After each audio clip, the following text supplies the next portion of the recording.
کہ کیا آپ پر یوم احد سے بھی زیادہ کوئی سخت دن گزرا ہے؟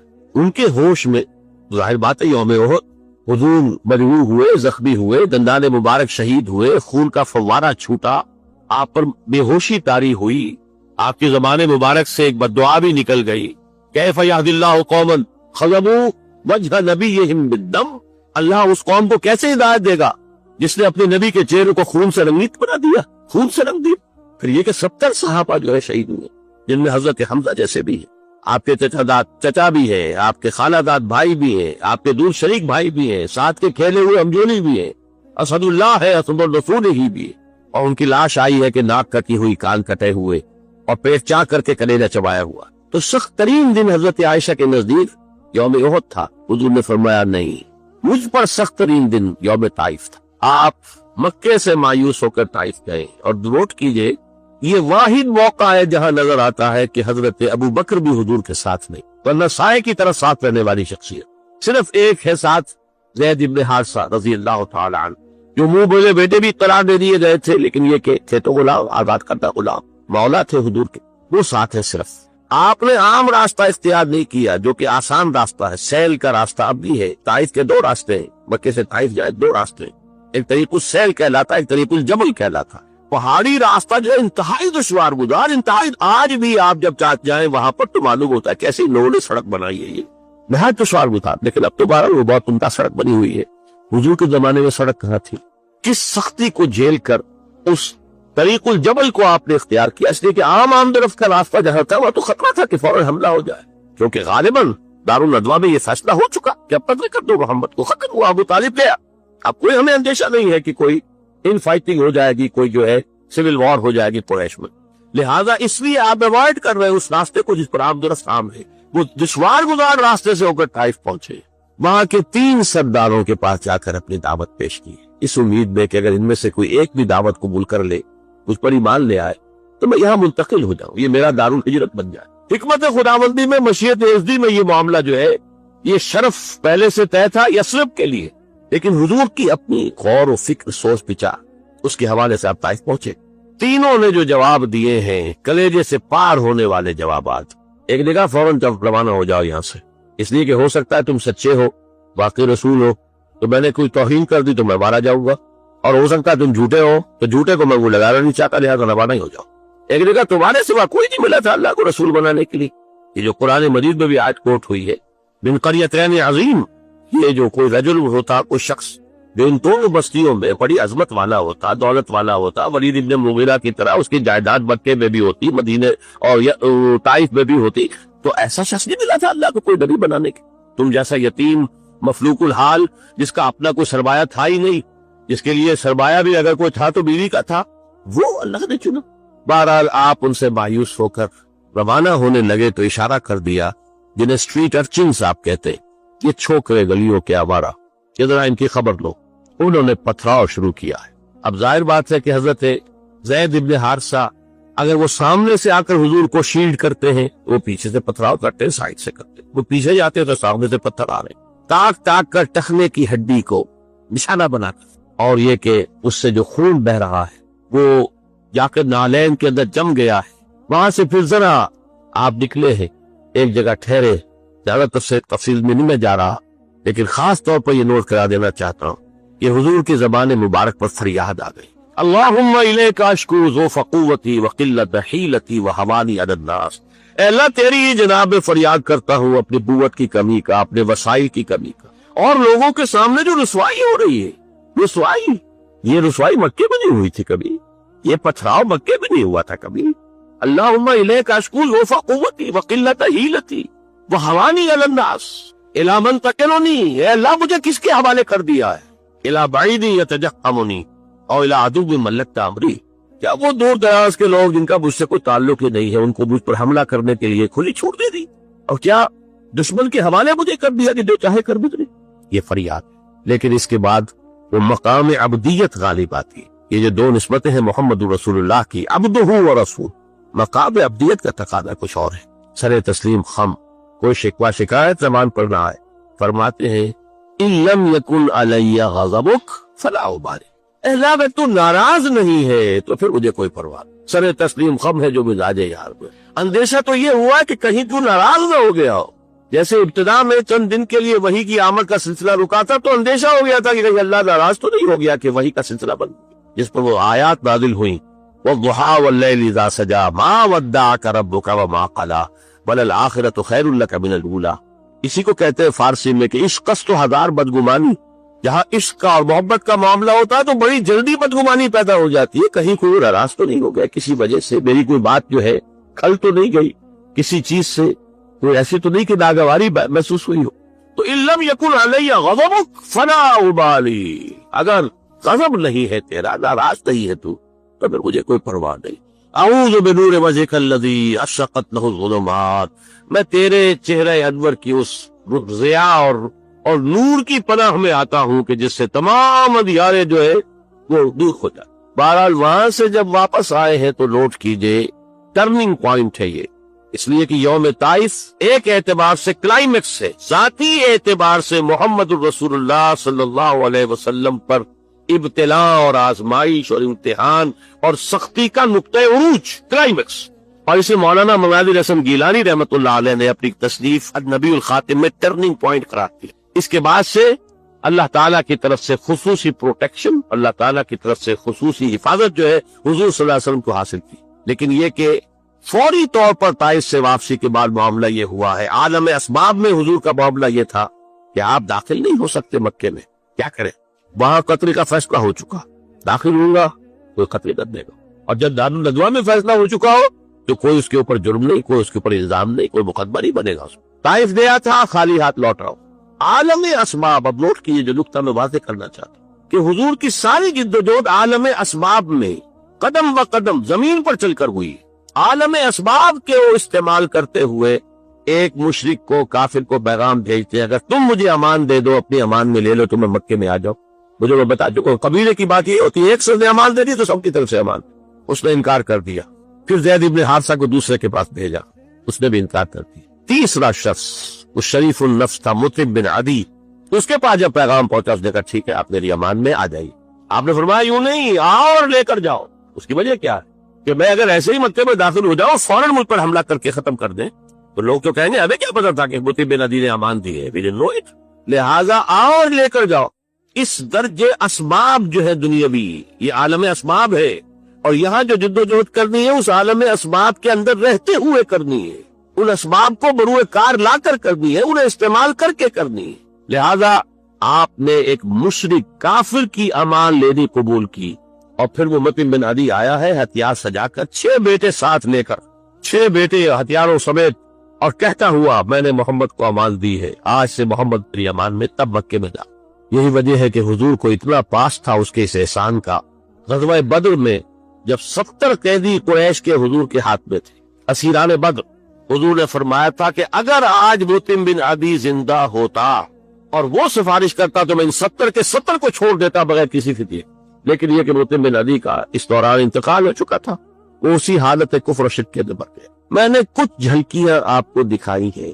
یہ 10 برس ہیں. حضور کا جو انقلابی جد و جہد کا عرصہ ہے وہ 20 برس کا ہے. عرب میں انقلاب کی تکمیل جو ہے سن 8 ہجری میں ہو گئی. مکہ فتح ہو گیا، طائف فتح ہو گیا، حنین میں فتح حاصل ہو چکی، عرب میں انقلاب ہو گیا. لہذا 12 برس مکے کے اور 8 برس مدینے کے شامل کر لیجئے، 20 برس. ان 20 کو 2 حصوں میں تقسیم کیجئے، 10 سال ادھر 10 سال ادھر. پہلے 10 سال کا حاصل یہ ہے جو میں نے آپ کے سامنے رکھ دیا کہ کل 125 یا 150 افراد ایمان لائے. آپ کی یہ حیثیت نہیں تھی کہ آپ مکے میں اپنے بل پر ان his own right آپ قیام کر سکتے، لہذا آپ نے ایک کافر اور مشرک کی امان لی. یہ ہے 10 برس کی محنت شاقہ کا حاصل. اگلے 10 برس میں وہ انقلاب جس تیزی کے ساتھ مکمل ہوا، اسی سال جبکہ طائف سے واپس آئے، حج کے ایام میں آپ پھر رہے ہیں مختلف وادیوں میں جہاں حاجی ٹھہرے ہوئے ہیں. یثرب کے 6 حاجی آپ کو مل گئے، ان کے سامنے آپ نے اپنی دعوت رکھی. وہ خزرج کے قبیلے سے تھے.